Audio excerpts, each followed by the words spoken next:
रहे न रहे हम मन के सबा बागे वफा। क्या आप एक ऐसे झटके के लिए तैयार हैं जिसने पूरे म्यूजिक वर्ल्ड को हिलाकर रख दिया है? जिस आवाज ने हर टूटते दिल को सहारा दिया, जिसकी रूहानी गायकी ने हमें प्यार करना सिखाया, उसी अरिजीत सिंह ने अपने करोड़ों फैंस का दिल तोड़ दिया है। खबर ऐसी है कि सोशल मीडिया पर सुनामी आ गई है। जी हां, अरिजीत सिंह ने ऐलान कर दिया है कि वह अब प्लेबैक सिंगिंग से ब्रेक ले रहे हैं। लेकिन सवाल यह है कि आखिर क्यों? सफलता के शिखर पर बैठा यह कलाकार अचानक खामोश क्यों होना चाहता है?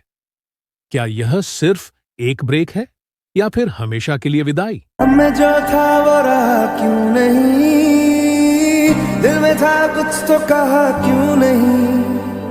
अरिजीत के इस फैसले ने जहां फैंस को रुला दिया है, वहीं बॉलीवुड के दिग्गज फिल्म मेकर महेश भट्ट ने इस पर एक ऐसी बात कही है जो आपको सोचने पर मजबूर कर देगी। महेश भट्ट ने उस दोपहर को याद किया जब पहली बार एक शर्मीला सा लड़का उनके सामने खड़ा था।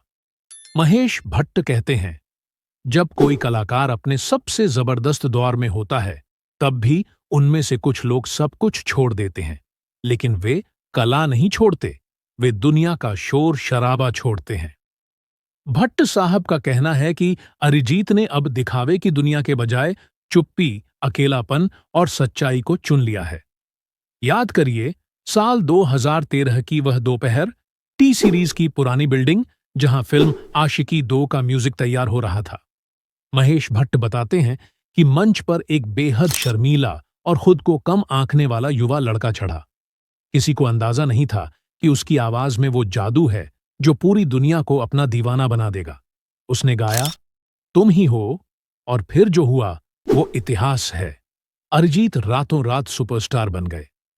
आशिकी 2 उनके करियर का वो टर्निंग पॉइंट थी जिसने उन्हें हर दिल की धड़कन बना दिया। और आज सलमान खान की फिल्म बैटल ऑफ गलवान के गाने मातृभूमि के साथ उन्होंने एक बार फिर साबित कर दिया कि उनका मुकाबला कोई नहीं कर सकता।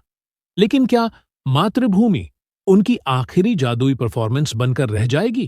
कुछ पे मिटेगी जिंदगी दम से अपनी कहानी। दोस्तों, अरिजीत सिंह का यह फैसला संगीत की दुनिया के लिए एक बड़ा खालीपन छोड़ जाएगा।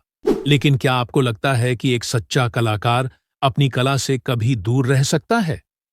क्या अरिजीत फिर से वापसी करेंगे? सांसों में तेरी नजदीकियों का इत्र तू घोल। लेकिन दोस्तों, कहानी यहां खत्म नहीं होती। अरिजीत के इस फैसले ने सिर्फ आम जनता का दिल नहीं तोड़ा है, बल्कि संगीत की दुनिया के बेताज बादशाह सोनू निगम को भी झकझोर कर रख दिया है। जैसे ही यह खबर सोनू निगम तक पहुंची, वो स्तब्ध रह गए। उनके चेहरे पर वही उदासी थी जो आज हर उस इंसान के चेहरे पर है जो सुरों से प्यार करता है। सोनू निगम, जिन्होंने खुद दशकों तक इस इंडस्ट्री पर राज किया है, वो हमेशा से अरिजीत की गायकी के सबसे बड़े मुरीद रहे हैं। उन्होंने नम आंखों से अपना दुख जाहिर करते हुए कहा, अरिजीत जैसा फनकार सदियों में सिर्फ एक बार जन्म लेता है। आज का दौर, जहां हर दूसरा गाना मशीनों और ऑटोट्यून के सहारे खड़ा है, वहां अरिजीत वो अकेला फौलादी योद्धा है जो अपनी रूह से गाता है। उसका ब्रेक लेना सिर्फ संगीत प्रेमियों के लिए एक बड़ा झटका नहीं है, बल्कि पूरी भारतीय म्यूजिक इंडस्ट्री के लिए एक ऐसा गहरा जख्म है जिसे भरने में शायद दशकों लग जाए। अरिजीत ने किस लेवल के फास्ट गाने गाए, नशे से चढ़ गई ओए नशे, तो वो वर्सटाइल सिंगर है। वो दुख वाले गानों को लोग ऐसे। सोनू निगम ने यहां तक कह दिया कि अरिजीत सिंह की जगह लेना नामुमकिन है। तेरे लिए ही जिया मैं। उनके सुरों में वो तड़प, वो सच्चाई और वो मासूमियत है जो आज के इस शोर शराबे वाले संगीत में कहीं पूरी तरह खो गई है। सोनू निगम का यह बयान साफ करता है कि अरिजीत सिर्फ एक प्लेबैक सिंगर नहीं, सोचते हैं तो मुझे लगता है बल्कि कि संगीत की भूल दुनिया जाते का हैं वो कि मजबूत खंभा है जिसके बिना बॉलीवुड का महल डगमगाने लगेगा।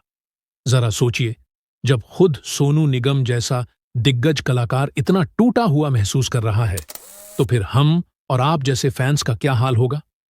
दोस्तों, आज अरिजीत सिंह की खामोशी से हर वो दिल रो रहा है जिसने कभी उनके गानों में अपनी मोहब्बत को ढूंढा था। क्या ये सिर्फ एक छोटा सा ब्रेक है या फिर संगीत के एक सुनहरे दौर का अंत?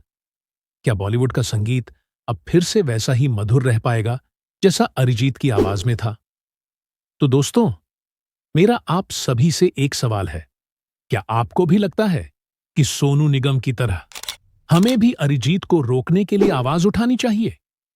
क्या हमें उन्हें यह बताना नहीं चाहिए कि उनकी आवाज हमारे जीने की वजह है? क्या बॉलीवुड वाकई अरिजीत के बिना एक अंधेरे कमरे की तरह सूना नहीं हो जाएगा? जिंदगी अब तुम ही हो। आज म्यूजिक इंडस्ट्री के गलियारों में सिर्फ एक ही चर्चा है, आखिर अरिजीत सिंह ने अपने करियर के सबसे ऊंचे मुकाम पर पहुंचकर प्लेबैक सिंगिंग को लात क्यों मार दी? जब कोई कलाकार सफलता की चोटी पर होता है तो वह और आगे बढ़ना चाहता है, लेकिन अरिजीत का यह फैसला किसी के गले नहीं उतर रहा। सोशल मीडिया पर कयासों का बाजार गर्म है। कोई कह रहा है कि अरिजीत बॉलीवुड की गंदी लॉबी और राजनीति से तंग आ चुके थे, तो कोई कह रहा है कि वह अब किसी के इशारों पर नहीं नाचना चाहते। लेकिन इसी बीच एक ऐसी खबर आई है जिसने सबको सन्न कर दिया है। क्या अरिजीत का यह फैसला फिल्म बॉर्डर 2 से जुड़ा है? जी हां, सोशल मीडिया पर एक सनसनीखेज दावा किया जा रहा है कि फिल्म बॉर्डर 2 के देशभक्ति गाने घर कब आओगे को लेकर कुछ अनबन हुई थी। अफवाह तो यहां तक है कि अरिजीत से यह गाना जबरदस्ती गवाया गया। हालांकि इस गाने में सोनू निगम, विशाल मिश्रा और दिलजीत दोसांझ जैसे दिग्गजों की आवाज भी है, लेकिन फैंस का दिमाग तब ठनका जब अरिजीत बॉर्डर 2 के म्यूजिक प्रोग्राम में कहीं नजर नहीं आए। रेडिट पर एक यूजर ने सीधा सवाल दाग दिया, अगर सब कुछ ठीक है तो अरिजीत उस बड़े इवेंट से गायब क्यों थे? क्या वाकई फिल्म इंडस्ट्री की ताकतों ने उन्हें वो करने पर मजबूर किया जो वह नहीं करना चाहते थे? फिलहाल अरिजीत खामोश हैं और उनकी यही खामोशी फैंस को बेचैन कर रही है। लेकिन दोस्तों, अरिजीत को कम समझने की गलती मत करिएगा। द इकोनॉमिक टाइम्स की रिपोर्ट के मुताबिक अरिजीत सिंह आज 414 करोड़ रुपए की नेटवर्थ के मालिक हैं। उन्होंने सिर्फ हिंदी ही नहीं बल्कि बंगाली, मराठी और तेलुगु जैसी कई भाषाओं में 300 से ज्यादा सुपरहिट गाने दिए हैं। लाइव कॉन्सर्ट्स, म्यूजिक रॉयल्टी और ब्रांड एंडोर्समेंट से उनकी इतनी तगड़ी कमाई होती है कि उन्हें अब किसी बड़े प्रोडक्शन हाउस के आगे हाथ फैलाने की जरूरत नहीं है। उन्होंने अपनी कामयाबी से इतना बड़ा किला खड़ा कर लिया है कि अब वह अपनी शर्तों पर संगीत बना सकते हैं। सच तो यह है कि अरिजीत बहुत पहले से ही बॉलीवुड से अपना पीछा छुड़ाने का एस्केप प्लान तैयार कर रहे थे। उन्होंने धीरे धीरे इंडिपेंडेंट म्यूजिक और लाइव शोज की तरफ रुख किया था। 2020 में उन्होंने अपना music label Orion music launch किया ताकि उनके काम पर उनका खुद का कंट्रोल हो। उन्होंने पगलैट जैसी फिल्मों में म्यूजिक कंपोजर बनकर अपनी ताकत दिखाई और 2025 में तो उन्होंने धमाका ही कर दिया जब उन्होंने इंटरनेशनल स्टार एड शीरन के साथ मिलकर सफायर गाना रिलीज किया तो दुनिया देखती रह गई। इसके बाद इंटरनेशनल डीजे मार्टिन गैरिक्स के साथ उनके कोलैबोरेशन ने साबित कर दिया कि अरिजीत अब बॉलीवुड के पिंजरे से निकलकर ग्लोबल आसमान में उड़ने के लिए तैयार हैं। मैं फिर भी तुमको चाहूंगा। और अब 2026 की शुरुआत में लिया गया उनका यह फैसला अचानक नहीं था, बल्कि एक सोची समझी प्लानिंग का हिस्सा था।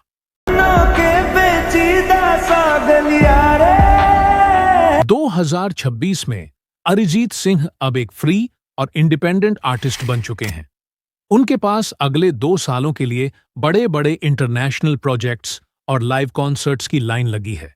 लेकिन अरिजीत के जाने के बाद बॉलीवुड म्यूजिक इंडस्ट्री के सामने एक बहुत बड़ा सवाल खड़ा हो गया है। क्या बॉलीवुड अपना अगला अरिजीत सिंह कभी ढूंढ पाएगा? क्या आपको लगता है कि अरिजीत ने बॉलीवुड छोड़कर सही किया? क्या आप भी उनकी इंडिपेंडेंट म्यूजिक जर्नी के लिए एक्साइटेड हैं? अपनी राय हमें कमेंट बॉक्स में जरूर बताएं। वीडियो को लाइक करें और बॉलीवुड की हर अंदरूनी खबर के लिए अपने चैनल बॉलीवुड बायो टाइम को सब्सक्राइब करना बिल्कुल न भूलें। मिलते हैं अगले वीडियो में, तब तक के लिए अपना ख्याल रखें। अलविदा।